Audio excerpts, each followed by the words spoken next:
my pleasure to introduce to you this evening, Arlington Democrats, to Rich Sullivan. Now, I don't take endorsements of any candidate to replace the big shoes of Delegate Brink lightly. You all have very good candidates here in the 48th. Every single one of them are qualified to be your next delegate. But I know Richmond and I know the House of Delegates very well. I need Rich Sullivan by my side. You can look at his extensive experience. He's been maybe the most active in the community. He's a former president of Legal Services of Northern Virginia. He's a former vice chair of the Housing and Redevelopment Authority, and he's a former member of the Transportation Advisory Commission. He's a proven fundraiser. That's what we need in the General Assembly and the House if we're going to take back the majority. He's a true progressive. He has my trust, and I hope he has your trust. And if he's not going to be your first choice, I urge you to make him your second choice. He's a great guy, but don't take my word for it. Please come to having a meet and greet at the World of Beer right at the conclusion of ACDC's meeting. Come meet him in person. I'd like to get to know him. And so with that, I'd like to introduce to you your next delegate from the 48th District, Rich Sullivan.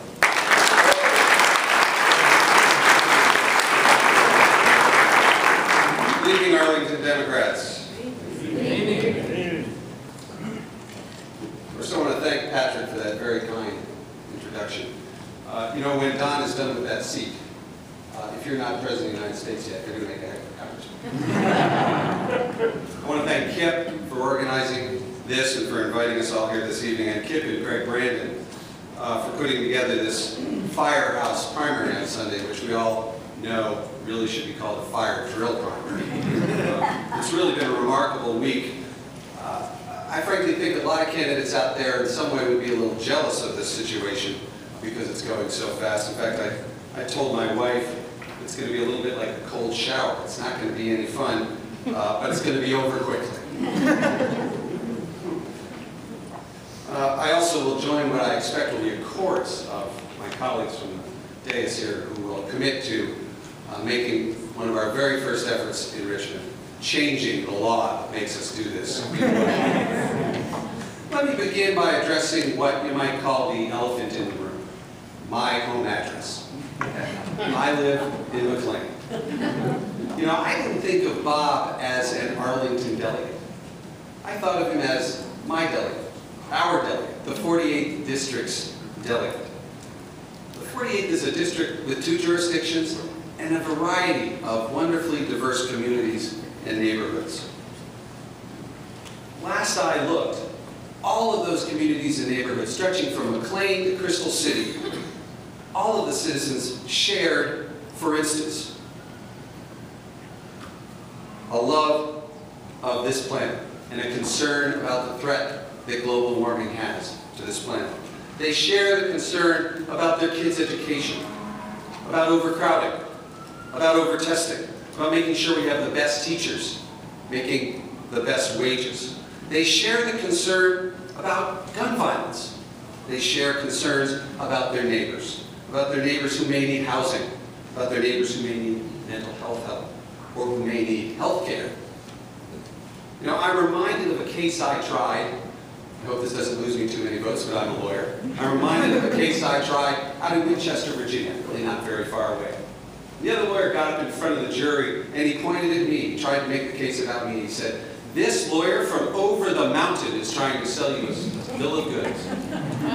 Over the mountain. He's talking about Paris Mountain, which is about 1,700 feet high. It's a hill at best. It was meant to be divisive, but it wasn't. It didn't work. So I tell you, I live about 500 yards from Arlington. At the risk of sounding Palin-esque, I think I can see Arlington from here.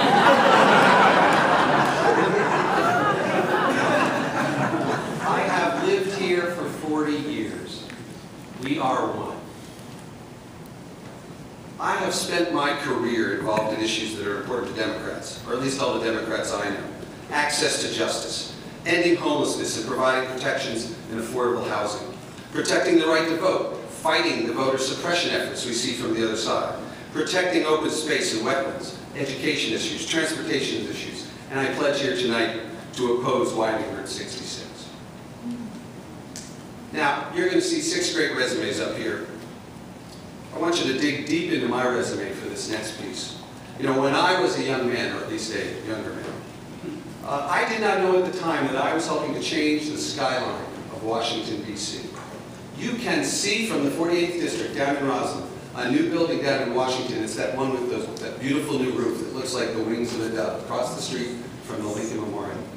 It's the United States Institute of Peace. When I was a young man, I worked for and then directed the grassroots organization that got a bill through Congress that created that institution. And it is now one of the world's leading institutions researching and teaching ways to non-violently end conflicts in our world. Peace with justice. We did that in the Reagan years. Now, some of you don't even know Ronald Reagan except from history books. Some of you with a few gray hairs like me will remember he was sort of the Tea Party of the time. Right? We got the United States Institute of Peace created because it took a commitment to principle, political savvy, an ability to build consensus when we had to, and to fight when necessary. I'm a builder. I'm a builder, and I want to bring those skills to Richmond. And speaking of building, I want to help lead us back to 51. This being in the minority is awful. Yes. It is awful. We need a candidate and a delegate here and then around the state who will work around the state slowly. It's not going to happen next November, maybe not even the November after that. But we need to be out around the state building this party, raising money, and getting us back to 51. Because the current situation